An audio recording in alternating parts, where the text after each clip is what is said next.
Hi, I'm Laura McCabe. Thanks for joining me here at Beaducation today for the Beaded Dahlia Ring.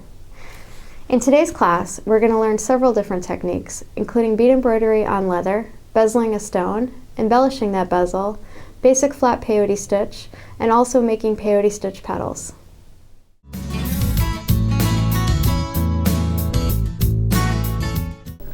We're going to talk about the tools you're going to need for this project. There's several basic items that you're going to want to have. The first is a triangle tray. The triangle tray is used to pick up and move beads on your bead board. The second item is a small, sharp pair of embroidery scissors for cutting your threads. You'll also need a pair of basic shears, which we'll use to cut the leather. You'll also want to have some microcrystalline wax or beeswax. We'll be using this to protect the thread from fraying and also avoid getting knots when you're working. The final tool you'll need for this project are English beading needles. For this particular project, we're going to use size 12 needles. In addition to the 5 basic tools we've already discussed, you're also going to need some E6000 adhesive and toothpicks. We'll be using these items for attaching the stone to the leather.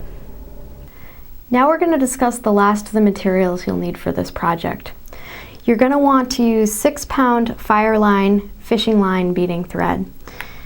I like to use the clear, which you can see here is actually kind of a white color, but there's also smoke. Either of those are acceptable.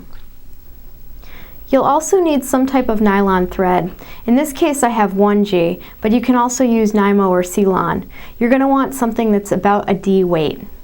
And you're going to want a color that matches your leather. The last thing you're going to need is a soft, supple leather.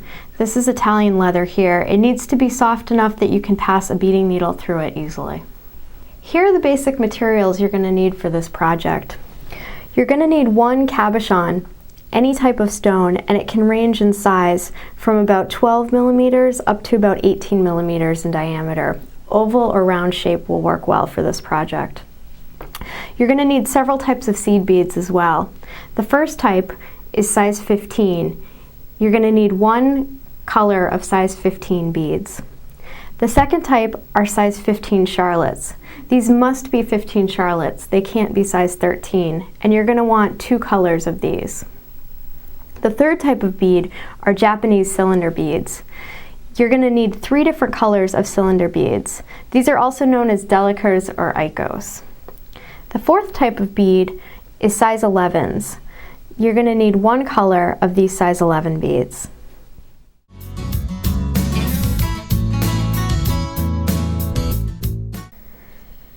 The first step in doing this project is going to be bezeling the stone. We're going to have to attach the cabochon to the leather and then bezel around it with seed beads. You can see this right here in the ring. To apply the stone to the leather, you're going to need a small amount of E6000. I usually put it on a small plastic bag or scrap of paper, and I use my toothpick to apply the glue to the back of the stone. You're going to want to use a small amount. If you use too much, it's going to smush out beyond the stone. So just apply a thin amount and glue the stone to the center of your piece of leather. You're going to need to make sure that you have at least 1/2 an inch of edge all the way around your stone. You'll want to give your stone about 10 minutes to dry on the leather. While you're waiting for your stone to glue, you can go ahead and thread your beading needle. Now we're going to talk about threading the needle. Because Fireline is a round wire, you're going to need to flatten it out before you'll be able to thread it into your needle. For the purpose of this demonstration, I'm using smoke-colored Fireline. It's easier for you to see. Once I go back to the project, I'm going to switch over to the crystal Fireline. Flatten the Fireline between your thumb and your forefinger by pressing the end of the thread. Then take the very tip of the thread and move it between your thumb and your forefinger very close to your fingers. At this point, you'll want to press the eye of the needle over the thread. Basically, you're needling the thread rather than threading the needle. Once you've threaded the needle, you're going to need to determine the length of thread you want. I use a single threaded needle and I work with about 1 wingspan or 5 feet of thread. Just work with what you're comfortable with. If this is too much for you, you can use less, about 3 feet or 1 meter. you're going to need to use the wax to condition the thread before you start beading. Run the thread through the wax and pull down pretty hard. It's going to cut right into your wax, but that's what you want. Run your fingernails down the thread once it's been waxed. This will help clean off any additional wax which is on the thread.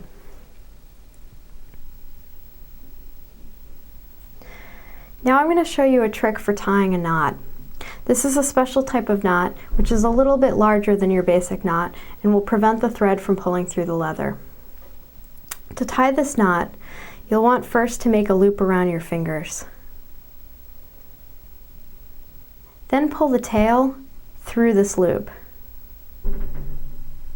This will make a slip knot. Once you've made the slip knot, take your tail and run it through the loop and pull down. This will make a slightly larger knot, which works better for working with leather. Once your knot is in place, you're going to want to take your scissors and snip the tail so you have only about 1/4 inch of thread showing. Now take your glued stone and come up from the back side of the leather so that your needle is right next to the stone. Pull the thread all the way through and your knot should catch at the back.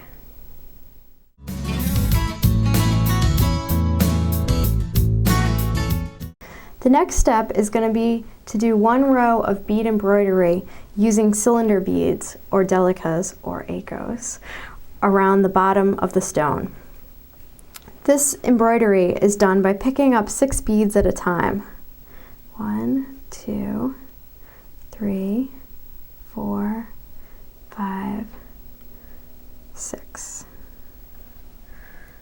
Slide your beads down to the base and lie them against the stone. Once the beads are taut against the stone, you're going to want to come up from the back side between the 3rd and the 4th bead.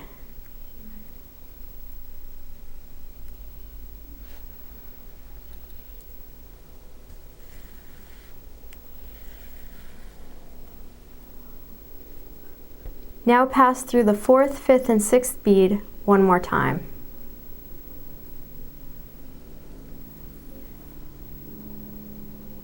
You've successfully completed 1 bead embroidery backstitch. We're going to continue in this manner all the way around the stone until we get back where we started. Always picking up 6 beads at a time.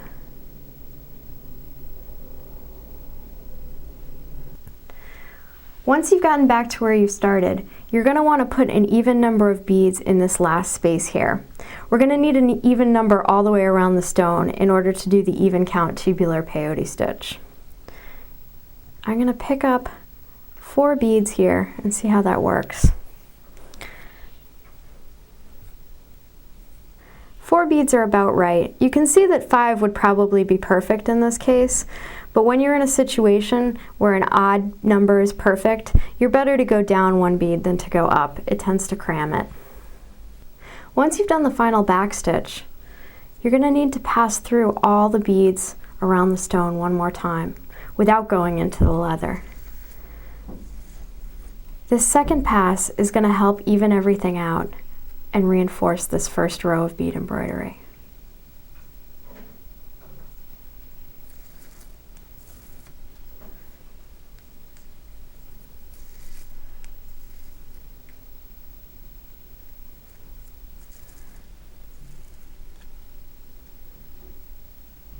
Once you get back to where you started, you're going to be ready to start the peyote stitch. We're going to do a couple of rows of peyote stitch using cylinder beads.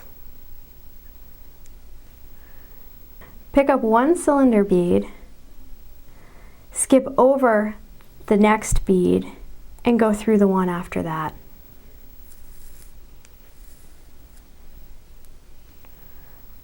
Again, pick up 1 cylinder bead, skip a bead, and go through the bead after that. You'll want to refer to your directions for a chart of how to do peyote stitch. Pick up one cylinder bead, skip the very next bead, and go through the bead after that.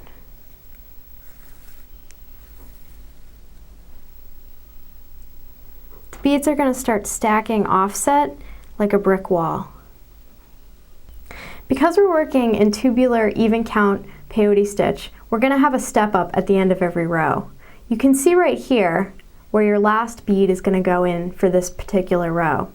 Then you're going to go through the lower bead and up through the higher bead to do your step up. If you refer to your directions, you'll see a chart which illustrates this step up.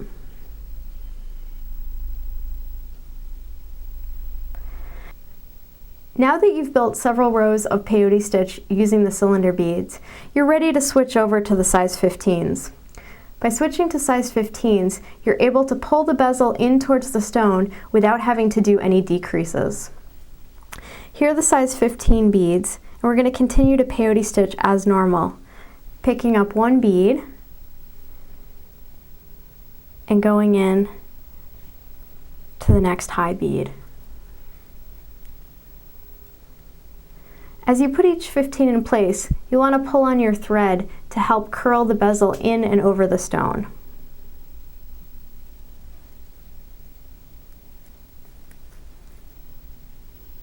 Once you've done a couple rows of the size 15s, you're ready to bring it in with size 15 Charlottes. These 15 Charlottes here are Czech beads rather than Japanese, so they're actually a tiny bit smaller than a Japanese 15. We're going to do one final row of peyote stitch here with the 15 Charlottes. This will finish off the top of your bezel.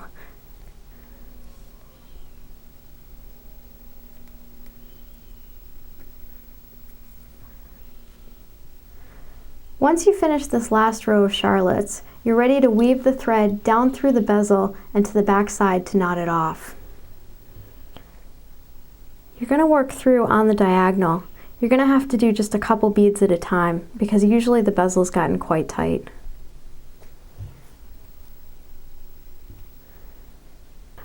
By moving down in a diagonal direction, you'll be able to hide the thread inside the beads.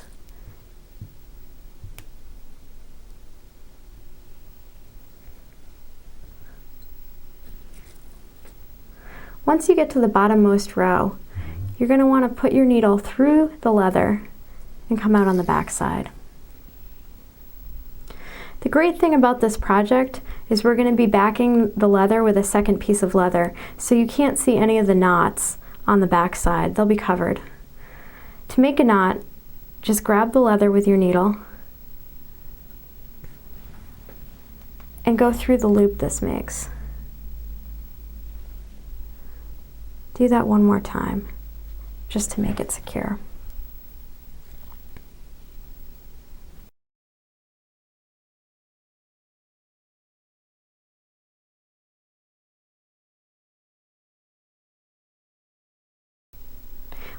Once you've come up through to the top side, you need to do one row of bead embroidery all the way around your bezel you've created.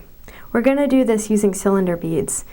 You're going to want to pick up 6 cylinder beads at a time, just the way we did when we started the bezel base. Slide these beads down and hold them flush up against the bezel.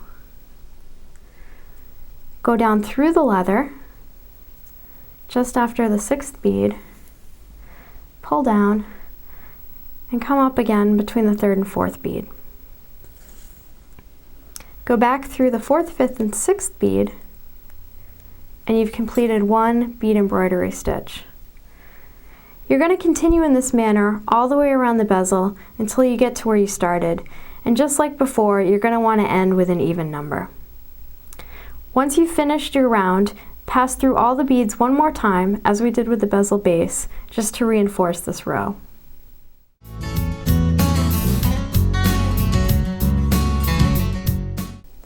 The next step in this project is to put in the small charlotte embellishments around the stone.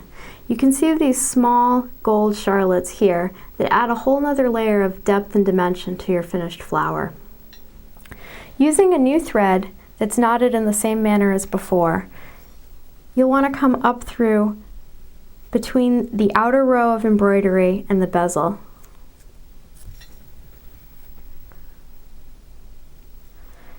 Now you're going to need to weave your way up to the second from the top row of beads.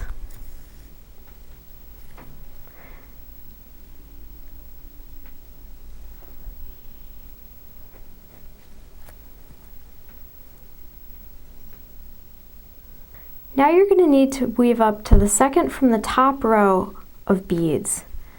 This will be a row of 15s. One row below that last row of charlottes.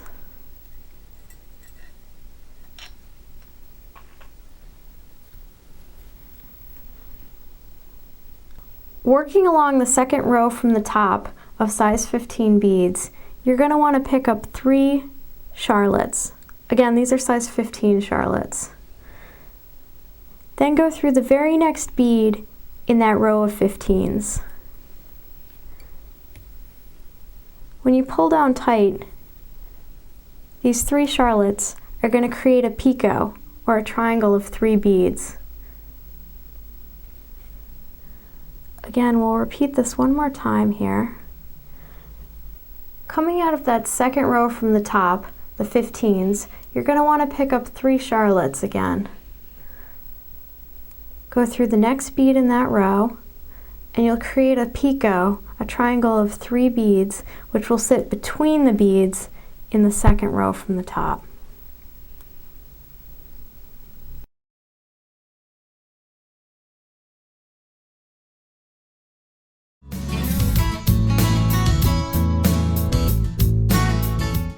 After you finish the picot embellishment along the top of the stone, you're ready to do the petals. You can see the petals here in this piece. You're going to want to take the thread that you used to do your picot embellishments and weave it down to the top row of delicas. Now you're going to pick up 1 11, 6 15s, and 3 15 charlottes. Slide the beads down to the base. Turn around and go through the last 15.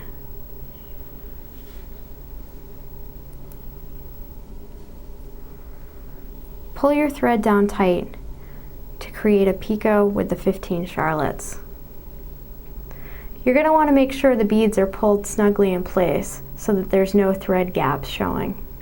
Once you've finished the picot of charlottes, you're ready to start peyote stitching. Pick up 1 15, skip over the second 15, and go through the third one on the petal.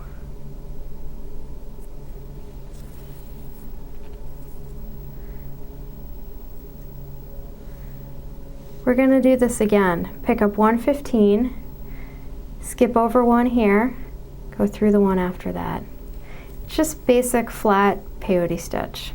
I want to pick up one more 15. This time, rather than continuing on into the 11, we're going to do a U-turn and come back up through that first 11 down by the base.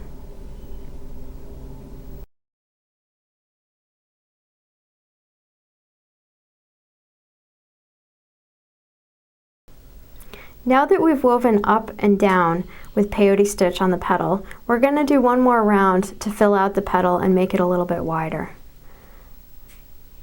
We're going to pick up 1 15 and go through the next 15, just like with regular peyote stitch.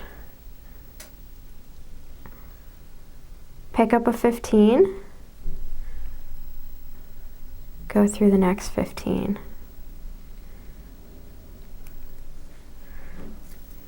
Now when we get up to the tip here, where the charlottes are, you're going to want to pick up one more charlotte, I'm using the silver color, before I go through all 3 beads in the picot.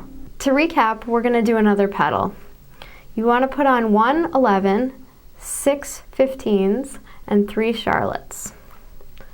Now slide them all down to the base of the stone. turn around and go through that last 15 you just picked up.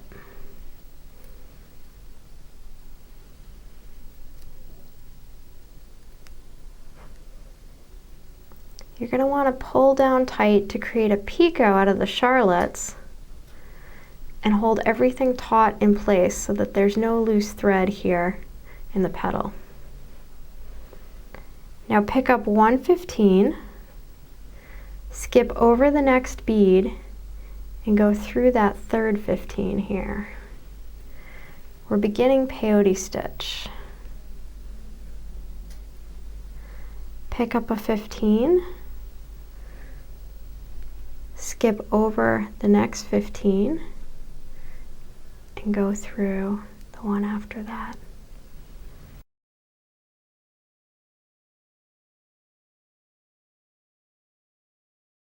We're going to pick up one more 15. Now this time, rather than skipping a 15 and going up through the 11 at the base, we're actually going to do a U-turn and come down through that first 15.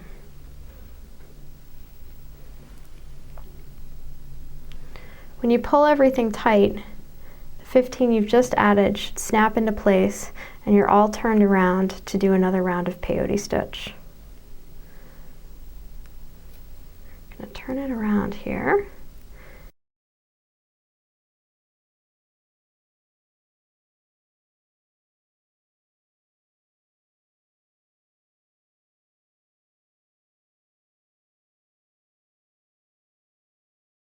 Pick up a 15.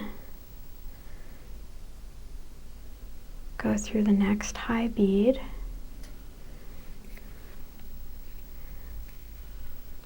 pick up one 15 charlotte, and go through all 3 beads in the picot. Up through 2,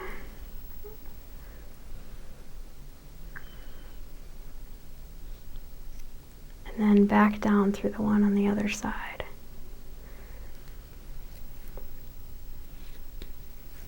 Here we're going to want to pick up one more 15 charlotte and continue down the other side of the petal.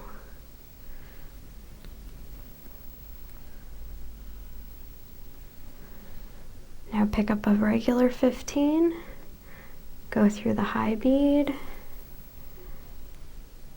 pick up a 15, go through the high bead,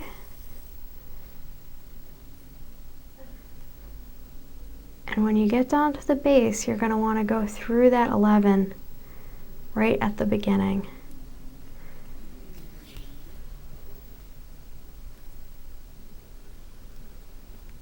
Now, once you've finished your petal, you're going to go into the next delica in that row of delicas you've been working off of.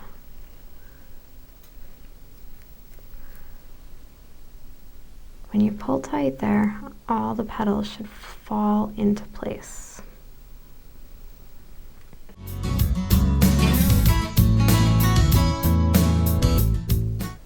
Once you've finished all the petals on your flower, you're going to want to knot your thread off on the back side like we did before. Then you're ready to add the second piece of leather, which is going to be the backing on the underside of the ring. You can see that in here. You're going to need your E6000, a toothpick, and your nylon thread for this step, as well as the piece of leather which is going to go on the back side. Before you put the leather backing on the back side here, we're going to want to put a thread in first. It's going to save you having to put a thread in after you've glued the back side on. So this time we're going to use a nylon thread, and you want to pick a color that's going to match your leather fairly well. We're going to do a knot just like we did before. Wrap the thread around your fingers. Pull the tail through the loop to make a loop. And now feed the tail through that loop you've just made.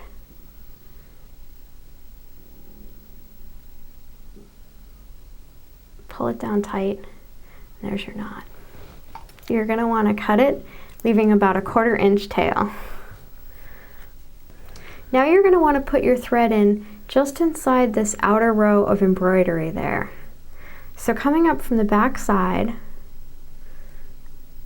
I'm going to put the needle up through the leather. It's not coming through any beads, it's just in the leather there. And pull the thread through. Now you've got this thread added on, so you're not going to have to put a thread on after you've glued the backing on. Okay. Now you're ready to apply the glue to the back side of the stone. Take a small amount of E6000 on a toothpick and rub it across the back side of the leather. You want to make sure that you go well beyond where the stitching is. Now take your second piece of leather, place it over, and press it down. You're going to want to allow this to dry for at least 10 minutes. Now that you've given yourself a little time for the glue to dry, we're going to want to cut through the two pieces. I usually fold the leather back, and using a larger pair of sewing shears, I'm going to kind of come in here and I'm going to cut through both layers of leather at the same time. You want to leave about a bead's width of leather showing so that you're not cutting too close and potentially cutting the threads that are in there. Also be careful not to cut the petals or the thread you've added.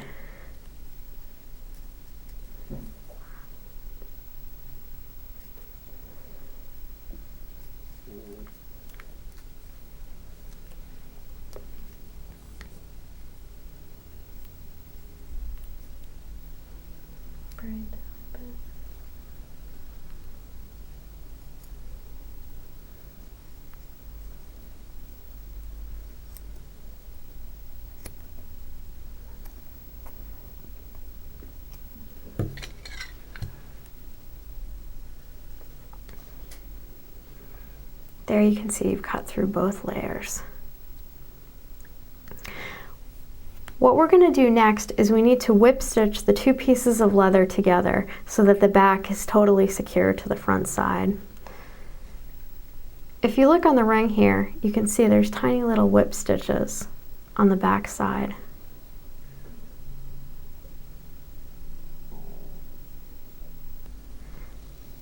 The next step is to whip stitch the two pieces together. Using your thread you've already added, you're going to want to come down through the leather to the back side. There's two reasons for whip stitching from the back side. One is it'll help keep everything neat if it's the side that you're looking at while you're stitching. The other reason is the petals will be pointed away from you and it will be easier to do the stitching. If you're working in this direction, it's harder to see what you're doing, and it's also more likely that you'll get your thread caught on the petals. We're going to work our way around, whip stitching, usually about a 1/16 to an 1/8 of an inch apart. You're just going to be stitching the two layers of leather together. You're not catching any of the beads in the previous rows. You're just stitching the two pieces of leather together. Sometimes you might find it a little difficult to get through the leather with a size 12 beading needle. So if that's the case, you can always switch over to a size 10. It's a little bit sturdier and it may make the stitching a little bit easier for you.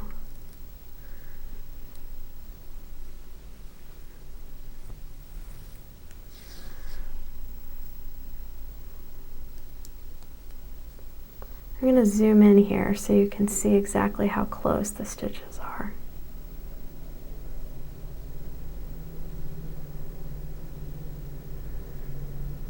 We're ready to add one more row off of the base row of embroidery here. We're going to use our third color of Delica. If you look inside here, you can see the bezel was done with silver, the second row of embroidery was done in matte gold, and now we're going to work with a shiny gold. Coming from the back side where I've done all the whip stitching, I'm going to come up through the leather just inside that row of embroidery.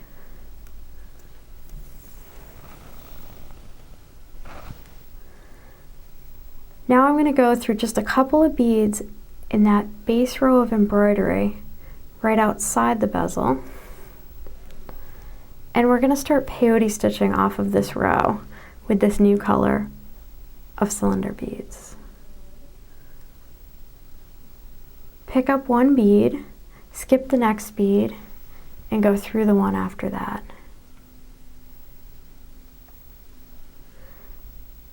Pick up a bead, skip a bead, go through a bead. You're going to want to work all the way around until you get back to where you started. This one extra row of beads here is going to help to cover that leather edge.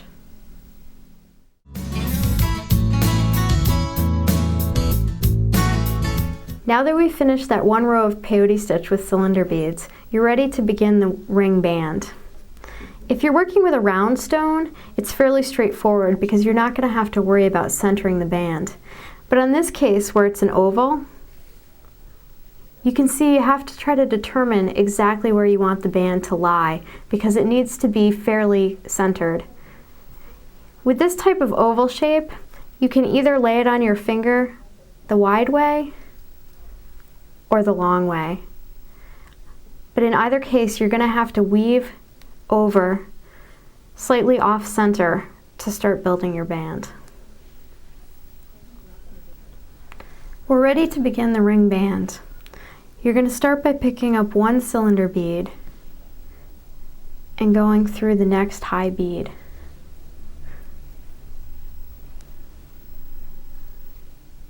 Again, pick up one cylinder bead,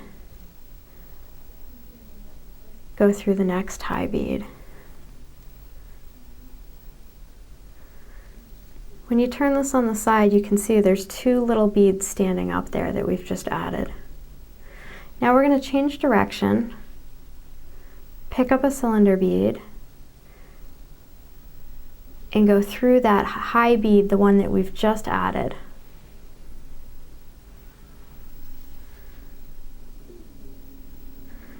Pick up a cylinder bead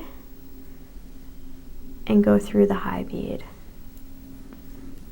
We're just beginning basic peyote stitch. It's even count flat peyote stitch, and we're going to weave back and forth with the same color of cylinder bead until we create a long tab, which is going to be the band of the ring. If you look back at the sample, you can see this band here. 4 beads wide, and again the length is determined by the size of your finger. These embellishments that you see along the edge will be put on later. Once you've created the band here, you need to try and fit the ring to your own finger, or whoever's finger you're making the ring for. You're going to want to sit the ring on top of your finger and roll this band around. You're going to want it to fit pretty much perfectly into the edge there. You don't want it tight, but you don't want it too loose so that the ring is spinning. So you can see there it's pretty much a perfect fit to my finger. Now what we need to do next is to zip this band back into the ring so it makes a true ring band. So we're going to fold this over, and if you look here you can see that this peyote stitch strip is going to fit right into that outer row of peyote stitch around the bezel. It just fits just like a puzzle there. So what we want to do is zip it in place. Now to zip it, what you're going to do is coming out of this band, we're going to grab one of the beads over here,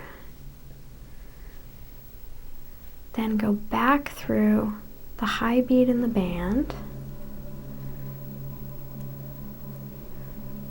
pull this all down into place there, come back through the high bead here on that row of embroidery and peyote stitch, back through the next high bead in the band, and then back again to the base.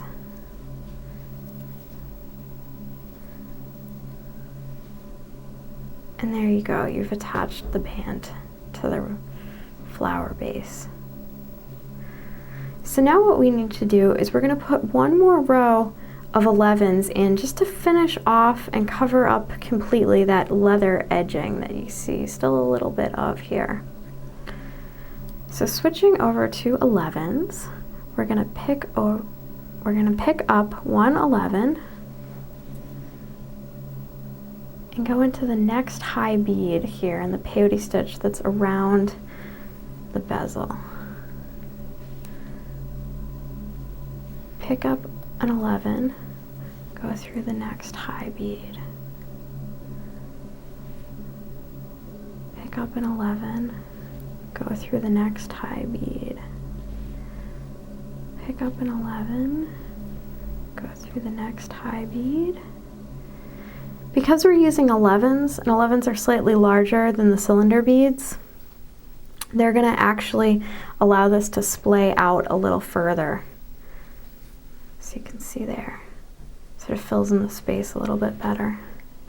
Now when we get over to where the band is, you're going to pick up an 11, go through the high bead, and then we're just going to zigzag through the beads in the band till we get to the other side.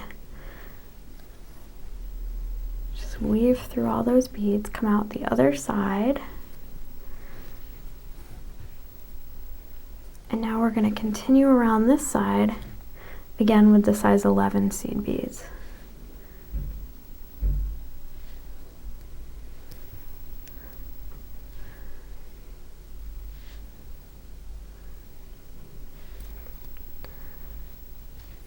The final step, once we've gotten all our 11s into place here, is to go in and embellish the edge of the ring band. And this is going to be done with size 15 Charlottes. I like to use a contrast color, so on this ring here I'm going to be using silver Charlottes. And they're just done as a small picot embellishment along the edge. When you get back over to the ring band where you started, you're going to want to come out the first cylinder bead in the band. Coming out of that bead, you're going to pick up 3 size 15 Charlottes and go down the next cylinder bead. Pull it all tight and get a little picot there. Turn around and come up the cylinder bead after that. So you're never going in or out of the same bead twice. You come out of a cylinder bead, pick up 3 15s, and go down the very next cylinder bead to create your picot. Again, turn around, come out the next bead, and continue on. And you're going to do this all the way down one side of the ring, and then cross over and come all the way back the other side. So when you've finished, you're going to have an embellished strap that looks like this. The nice thing about doing these picots along the edge is it also covers up the thread, which you would otherwise see on the peyote stitch here. So you can see there it covers the whole edge. And there you go, that's your finished Dahlia ring.